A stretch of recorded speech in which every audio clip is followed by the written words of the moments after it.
Everyone at the K9 Rehab Center knew one rule: never go near cage 12. The dog inside had attacked 3 handlers, growled nonstop, and was scheduled for euthanasia. But when a blind veteran named Daniel Hayes walked past, the growling stopped. What happened next left everyone in tears. Daniel Hayes hadn't slept through the night in years.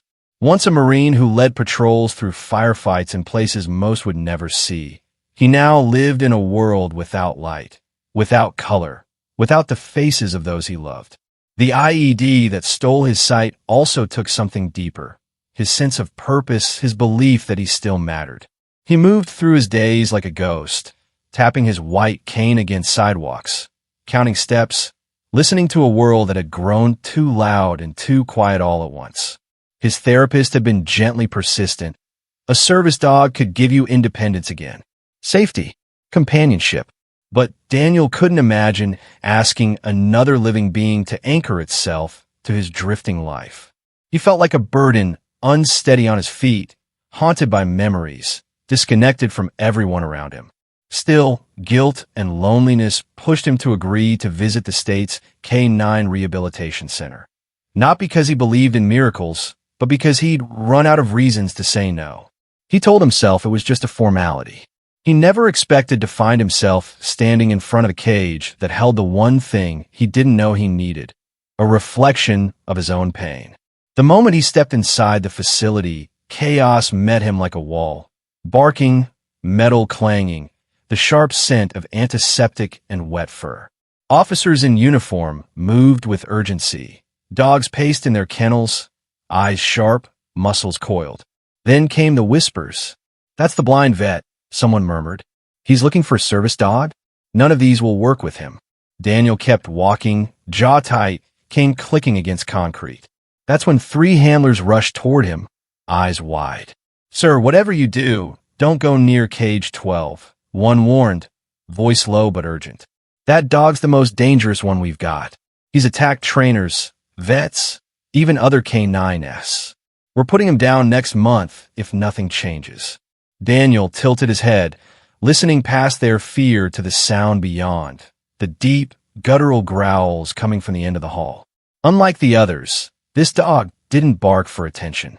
It growled like it had lost everything worth barking for. The handlers tried to steer him away, but Daniel hesitated. There was something in that sound, not just rage, but grief. A raw, trembling kind of sorrow that cut through the noise. He'd heard it before, in his own voice on the darkest nights. He couldn't see cage 12, but he felt it, the air thick with tension, the low vibrations of fury echoing off the walls. "That's Rex," an officer said quietly. "Best police dog we ever had. Took down armed suspects, never missed a command. Then his handler was shot during a raid. Rex watched him die. After that, he broke." The words settled like stones in Daniel's chest. He knew what it meant to watch someone you love die and feel powerless to stop it. He'd carried that weight every day since his unit was ambushed. Broken things didn't scare him. He was broken too. While the officers urged him to keep walking, Daniel turned slowly toward the sound. Every instinct screamed danger, but something deeper pulled him forward, a recognition of pain that only another shattered soul could hear. He took one step, then another. The growling intensified, metal rattled, teeth snapped. "Sir, stop!" someone shouted. But Daniel knelt, lowered himself to the dog's level, and whispered, "Easy, boy. I'm not here to hurt you." And then silence. Not a pause, not a lull. Total breathless silence. Rex, the monster of cage 12, stopped growling. He stepped forward, pressed his nose through the bars, and inhaled deeply. Then came a sound no one had heard in over a year, a soft, trembling whimper. Daniel's throat tightened. "You're hurting," he said quietly. "I know that pain." Daniel returned the next day, and the next. He'd sit outside cage 12 and read aloud. Poems, old letters, memories from before the war. Rex stopped pacing. He'd lie down, ears forward, listening. Daniel began offering treats through the bars. Rex took them gently, no snap, no aggression. One afternoon, Daniel placed his hand flat against the cool metal. Rex leaned into it, sighing like a man finally laying down a heavy burden. The trainers watched in disbelief as the dog they deemed irredeemable began to soften, his eyes less wild, his stance less defensive. Daniel, too, changed. He stood taller. He laughed once, quietly but genuinely. He started sleeping through the night, lulled by the rhythm of his own hope returning. In each other, they found a mirror that didn't reflect brokenness, but resilience. They weren't fixing each other. They were remembering how to be whole. The staff began documenting their progress, not just for the record, but because they couldn't believe what they were witnessing. Slowly, cautiously, the handlers began allowing Rex out of his cage during Daniel's visits. Always on a lead, always under watch. But Rex never pulled away. He stayed close, his body angled toward Daniel as if tethered by an invisible thread. Then came the day everything changed again. A rookie officer lost control of a large, agitated German Shepherd during transfer. The dog bolted, muscles coiled, jaws open, straight toward Daniel, who stood unaware near the courtyard gate. "Daniel, move!" someone screamed. But before anyone could reach him, Rex, off-leash for the first time that day, exploded forward like a shadow given purpose. In one fluid motion, he intercepted the charging dog, slamming into it with terrifying force. Snarls filled the air, claws scraped concrete, but Rex never lost focus. He stood between Daniel and danger, body rigid, tail curled protectively toward his veteran. Trainers rushed in with poles, finally pulling the loose dog away. Rex stood panting, but his head turned immediately to Daniel. He whined, soft, urgent, and pressed his forehead into Daniel's chest. "You saved me," Daniel whispered, tears in his voice, one hand trembling as it found Rex's ears.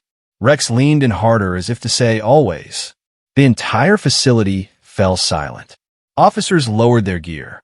Even the other dogs seemed to hold their breath. In that moment, no one saw a dangerous animal. They saw loyalty in its purest form. A week later, the K9 review board convened.